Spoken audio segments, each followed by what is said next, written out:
Hello. So in this video, we're going to be talking about Meng Jinghui's play I Love Cha-Cha-Cha, or I Love XXX, which is how it's printed in the English language transliteration, here in the Methuen Drama Anthology of Modern Asian Plays. This is a play I don't have a tremendous amount to say about it because it is an example of experimental theater, which personally I'm not a huge fan of. But because it's also an example of experimental theater, so much of the actual sort of genuine experience of this play is rooted in the performance. Is rooted in bringing the story to life and the particular dramaturgical choices made by a director. This is not a dialogue-driven play. This is not a plot-driven play. This is, I think, a better comparison is performed poetry. And that's fine. It is. I mean, it is what it is. That's a thing that can work really, really well on stage. The actual content of the play is a blend of subversive critiques of the Chinese current contemporary 1996 Chinese political situation, critiques of culture, sort of absurdist play with culture, with literature, with pop culture, cinema, music, movies, dance, all these things within a sort of collaboratively constructed frame. So while Meng is basically the primary author of this play, the Methuen drama also lists Huang Xingang, Wang Shaoli, and Shi Heng as co-authors. But then the actual sort of introductory section just talks about Meng Jinghui.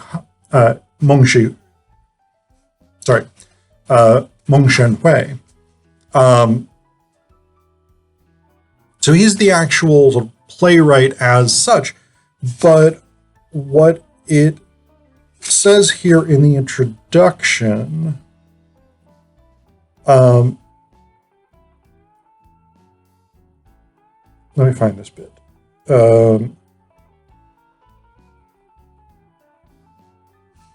Basically, okay, so here it is. The script originated from Meng and his friends Shi Huang, Wang Shaoli, and Hua Jinggan in a student dormitory at the Central Academy of Drama, playing a word game that began with the phrase, I love ... Collaboratively written in a manner that recalls collective art creation during the revolutionary period of their childhood in the 1960s, the play addresses China's unique transition to post-socialism in the 1990s and the coming of age of their generation amidst tumultuous events during the 1970s, along with the onslaught of materialist capitalism and its spoils that captivated their peers in the wake of the idealism of the 1980s. So, the actual content of the play itself is really built around a listing approach. I mean, almost every line of this play starts with I love, and then a thing. There's a lot of repetition, there's a lot of variation, a lot of minor changes to particular ideas that in those minor changes, minor linguistic changes, I should say, produce significantly different results. So, part one, the less said, the better. That's the name of part one. It starts, I love light. I love and so there was light. I love you. I love and so there was you. I love myself. I love and so there was myself. That's the first bit, and that gets repeated at different places throughout the play. But then we get this long bit about the year 1900. It starts, I love the year 1900. I love the ringing in of the new year 1900. I love the beautiful new century that began in the year 1900. I love this carefree society, this liberating society, this gleeful society, this complacent society of 1900. I love the sun shining down on the earth in 1900. I love the rain pouring down on everything in 1900. I love the bounty brought by the rain and sun for the beautiful new century in 1900. I love the beginning of 1900. And it goes on like this for a good long while. Basically, the rest of part one, which is about 3.5 pages in this edition, is about the year 1900. And there's some things I find really, really interesting. A lot of the things I sort of don't get the experimental element of it, because it's just not my style of drama. And that's true whether that's Chinese experimental drama, whether that's American experimental drama, European, British, whatever it is. I'm not a big experimental drama person. But there's some things that I think are really interesting and really worth mentioning here. So one element in part one that I think is really striking is we have these two subsequent subsections. One that starts with, I love that those great masters died. All those great masters died. Each and every one of those great masters died at the beginning of the beautiful new century in 1900. I love that German philosopher Friedrich Nietzsche died. I love that French writer Émile Zola died. I love that Russian playwright Anton Chekhov died. I love that Czech composer Antonin Dvorak died. I love that American authors Mark Twain, O. Henry, and Jack London died. I love that Russian literary giant Leo Tolstoy died. I love that Russian socialist theorist Vladimir Plekhanov died. I love that French painter Paul Gauguin died. I love that Norwegian composer Edvard Grieg died. I love that Norwegian playwright Henrik Ibsen died. I love that French sculptor Auguste Rodin died. I love that German bacteriologist Robert Koch died. I love that French science fiction writer Jules Verne died. I love that those great masters died. All those great masters died. Each and every one of those great masters died, and that those stars were born. All those stars were born. Each and every one of those stars were born. And we have this shift from these towering figures of the 19th century to these new people of the 20th century. And there's a shift from the masters of the 19th century to the stars of the 20th century. And there's this interesting little commentary there on the change in the nature of fame, what one does. And I think this is a sort of arbitrary, nostalgic fantasy that traditionally one achieved mastery of something for its own sake, whereas today, in our much more narcissistic culture, our much more materialistic culture, one achieves fame or celebrity. And so we go to this list. I'm not going to read the whole list of it, but we go to this list of famous people of various professions, various nationalities, various skills and abilities, as the sort of counterpoint to those who had died in the 19th century, or in 1900, as this play puts it. And I'm not sure that all of those people actually died in the year 1900, but I don't think that matters that much necessarily. Then we go to part two, which is a very odd part, I think. According to the note, there's a lot of footnotes to this play, by the way. This is note 11. So for this section of performance, the full text is not spoken but is projected on the back wall or screen and continually scrolls for the audience to read while music plays. Tuned to Greensleeves in 1994 Beijing production, and actors are visible in dim light.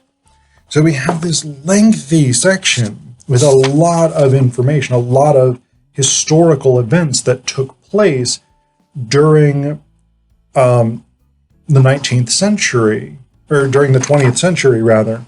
And it's just read. It's presented in multimodal presentation. Actors are present on stage, but the focus is the text being projected or shown. And so again, that's an element of experimental drama, that sort of multi-modal, tech-rooted mise en scène or approach to dramaturgy is very, very common in experimental drama. It's an element of, in a way, I think, disrupting what people tend to think of as theater, challenging the limits of traditional theater in which characters speak to one another as though the audience is not there. There's also some various bits and pieces in here that are sort of philosophically interesting or that challenge, say, political or cultural orthodoxies. One of the things that's very interesting about them is that they are buried within these sort of the excess of the I love statements. The whole play basically consists of I love statements, and yet there are these moments where particular ones jump out, like the line, I love Beijing's Tiananmen Square. This is, according to the note, the opening line of a short patriotic song from the revolutionary era familiar to all Chinese, followed by the lines, the sun rises above Tiananmen, the great leader Chairman Mao leads us forward. In Meng's 1994 production of the play, the frenetic action ceases just before this line when one actor whistles and the group assembles, standing still in a tight formation. After a brief pause, the ensemble repeats the line, I love Beijing Tiananmen 20 times, the first 6 times very slowly, then progressively faster until it reaches a crescendo. In the context of the original production occurring 5 years after the spring 1989 events in Tiananmen Square, the repetition of the line, I love Beijing Tiananmen, in performance shifts from a nostalgic, upbeat song to a painful remembrance of recent local events in which many cast and audience members themselves participated. And so there's that disruptive element in which this line from a patriotic song is turned to become a critique of the regime. And it's this very sophisticated moment that in the text of the play itself sort of gets buried if you just read the text because it's only printed once. But in performance, the repetition of it draws viewers' attention directly to that. The other one that I marked here that I think is really striking and really interesting is these 2 lines. I love teachers, but I love truth more. I love knowledge, but I love isms more. Which I think is a really interesting, sort of paradoxical moment in which these sort of questions of how we know things, what it means to know things, how truth is constructed, conceptualized, understood, and transmitted are all brought into question. And I think that's very central to this play's project. sort of raising questions about what we know it, how we transmit knowledge, how we understand knowledge, and so on and so on.